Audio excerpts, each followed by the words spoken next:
વડોદરા મહાનગરપાલિકા દ્વારા 77મા વન મહોત્સવની ઉજવણીનું ભવ્ય આયોજન કરવામાં આવ્યું હતું. વડોદરા મહાનગરપાલિકા દ્વારા 77મા વન મહોત્સવની ભવ્ય ઉજવણીનું આયોજન કરવામાં આવ્યું હતું. ગુજરાત સરકારના માનનીય મુખ્ય દંડક બાલકૃષ્ણ શુક્લાની અધ્યક્ષતામાં આ કાર્યક્રમ યોજાયો હતો. વન મહોત્સવ કાર્યક્રમમાં સાંસદ ડોક્ટર હેમાંગ જોશી તેમજ વીએમસી કમિશનર અરુણ મહેશ બાબુ પણ હાજર રહ્યા હતા. મહાનગરપાલિકાના અધિકારીઓ અને વન વિભાગના પદાધિકારીઓ પણ ઉપસ્થિત રહ્યા હતા. કાર્યક્રમમાં નાયબ વન સંરક્ષક મહેન્દ્રસિંહ રાઠવા પણ હાજર રહ્યા હતા. વન વિભાગના સામાજિક વનીકરણ હેઠળ કામગીરી કરનારા વિવિધ સ્વૈચ્છિક સંગઠનોના હોદ્દેદારોનું સન્માન કરવામાં આવ્યું હતું. આજવા રોડ ખાતે આવેલ પંડિત દીનદયાળ ઉપાધ્યાય નગર ગૃહમાં આ કાર્યક્રમ યોજાયો હતો. વડોદરા મહાનગરના વૃક્ષારોપણ કાર્યક્રમમાં આપણા સાથે અધ્યક્ષસ્થાનમાં ડૉક્ટર બાલકૃષ્ણ શુક્લા સાહેબ અહીંયા હાજર હતા અને માન્ય સાંસદ ડૉક્ટર હેમાંગ જોશી પણ હાજર હતા અને વડોદરા મહાનગરપાલિકાના ડેપ્યુટી મેયર શ્રી આદિત્યભાઈ પટેલ અને વિજયભાઈ સાથે જ એમની ઉપસ્થિતિમાં આજના વનીકરણ કાર્યક્રમ વડોદરા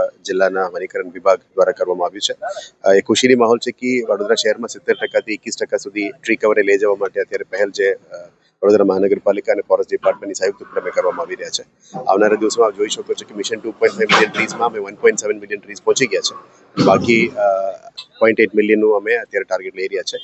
આવનારા દિવસમાં Ajwa safari park, crocodile viewing zone અને સેવાસી કેનાલ આ બધામાં વનીકરણનું કામગીરી આગળ દબાવવાના છે અને આવું મળીએ સાથે મળીને વડોદરા શહેરને વધારે ગ્રીન અને ક્લીન બનાવીએ. ગુજરાત રાજ્યમાં તમામ જિલ્લાઓમાં અને મહાનગરોમાં જ્યારે ગુજરાત રાજ્યનો 77મો વન મહોત્સવ ઉજવાઈ રહ્યો છે ત્યારે અને આ વખતનો રાજ્ય કક્ષાનો વન મહોત્સવ આગામી દિવસોમાં મુખ્યમંત્રી શ્રી ભૂપેન્દ્રભાઈ પટેલ સાહેબના હસ્તે પોરબંદર ખાતે ઉજવવાનો છે. ત્યારે આજે વડોદરા શહેર જિલ્લામાં વન વિભાગ દ્વારા 77મા વન મહોત્સવની ઉજવણી કરવામાં આવી.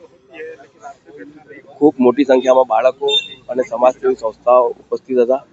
આ કાર્યક્રમમાં ખાસ વડોદરાના લોકપ્રિય સાંસદ અને ભારતીય જનતા પાર્ટીના રાષ્ટ્રીય યુવા મોરચાના રાષ્ટ્રીય અધ્યક્ષ doctor Hemangbhai, municipal commissioner Shri, one સંરક્ષક શ્રી, અમારા કોર્પોરેશનના ડેપ્યુટી મેયર શ્રી, કોર્પોરેશનના અમારા દંડક વિજયભાઈ, આદિત્યભાઈ વગેરે બધાની હાજરીમાં આજનો વન મહોત્સવ ઉજવાયો છે. આપના માધ્યમથી તમામ નગરજનોને પણ વિનંતી કરું કે આપના વિસ્તારમાં કોઈ પણ નાની પણ જગ્યા દેખાય તો ત્યાં કોર્પોરેશનના કર્મચારી કે ચૂંટાયેલા પ્રતિનિધિઓ જાણ કરશે તો આપણા વિસ્તારમાં પણ વન નવું ઊભું કરવામાં આવશે અને વન જ્યારે આપણે એનું રક્ષણ કરીશું ત્યારે જ પર્યાવરણની આપણે જાળવણી કરી શકીશું.